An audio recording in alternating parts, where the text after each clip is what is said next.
यह कहानी है एक किसान की जो मेहनती था पर वक्त के साथ आलसी होता गया।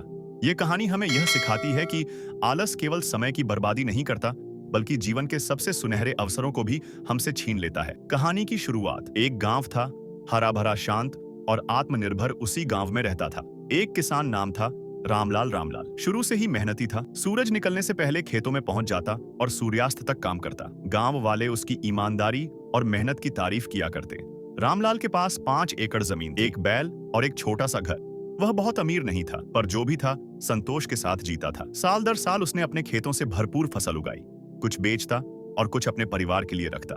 बदलाव की शुरुआत। लेकिन जैसे जैसे उम्र बढ़ी, रामलाल के भीतर एक बदलाव आने लगा।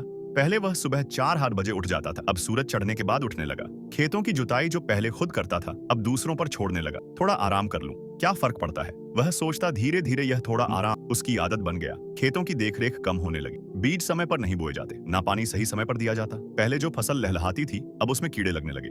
गांव वाले हैरान थे, रामलाल को क्या हो गया है। रामलाल खुद को बहलाता, अभी तो वक्त है, अगले हफ्ते कर लूंगा। पहली कीमत। उस साल की फसल बहुत खराब हुई, घर में अनाज कम पड़ा, बाजार में बेचने को कुछ नहीं बचा, उधार लेना पड़ा। पर रामलाल फिर भी चेत ना सका। अब उसकी दिनचर्या में सुस्ती और टाल मटोल की जगह पक्की हो चुकी थी। उसे लगता, कल से फिर मेहनत करूंगा, अभी तो थोड़ा आराम जरूरी है। लेकिन वह कल कभी नहीं आया। अचानक अवसर। एक दिन गांव में एक सरकारी अधिकारी आया। उसने बताया कि सरकार गांव के मेहनती किसानों को एक विशेष योजना के तहत आधुनिक खेती के उपकरण और अनुदान दे रही है। इसके लिए किसानों को अपने खेतों का निरीक्षण करवाना था और आवेदन समय पर देना था। गांव के सभी किसान खुश थे, रामलाल भी खुश हुआ। लेकिन उसने कहा, अभी कुछ दिन है, कल जाकर फॉर्म भर दूंगा। उस दिन वह अपने पुराने दोस्त से मिलने चला गया। जब वह 2 दिन बाद पंचायत कार्यालय पहुंचा तो आवेदन की अंतिम तारीख निकल चुकी थी। अधिकारी ने कहा, रामलाल जी, आप समय पर आते तो जरूर चुने जाते, आपके खेत अच्छे रहे हैं। पहले रामलाल चुपचाप घर लौट आया। वह भीतर से हिल गया। उसे पहली बार अपने आलस की असली कीमत समझ में आई, झटका और जागरूकता। कुछ दिनों बाद रामलाल के बेटे को बुखार आया। डॉक्टर ने बताया कि इलाज में काफी खर्च होगा, लेकिन रामलाल के पास पैसे नहीं थे। ना तो फसल बची थी, ना ही सरकार की योजना का लाभ मिला था। वो टूट सा गया।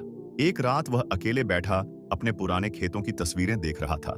हरे भरे मेहनत से लहलहाते खेत। उसकी आंखों में आंसू आ गए।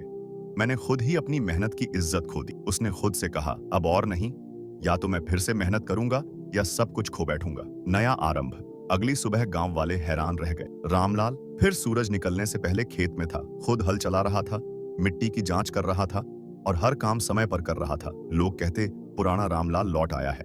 अब वह आलस को हर दिन हराता था। दिन की शुरुआत के साथ वह खुद को कहता, आज नहीं टालूंगा।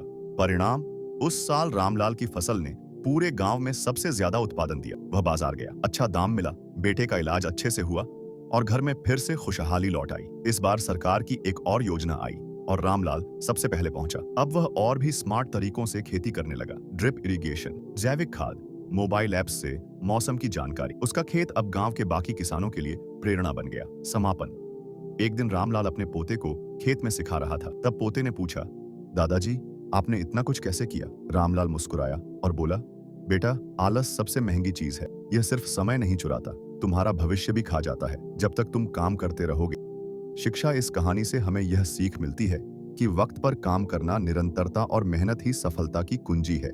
आलस कभी कभी आरामदायक लग सकता है, पर उसकी कीमत बहुत बड़ी होती है। रामलाल की तरह अगर हम समय रहते जाग जाएं, तो जीवन को फिर से पटरी पर लाया जा सकता है। ऐसी ही सच्ची और प्रेरणादायक कहानियों के लिए हमारे चैनल ट्रू चिसे को जरूर फॉलो करें। नीचे कमेंट करना न भूलें, ताकि हमें पता चले कि आप क्या सोचते हैं और हम इसी तरह की और कहानियां आपके लिए लाते रहें।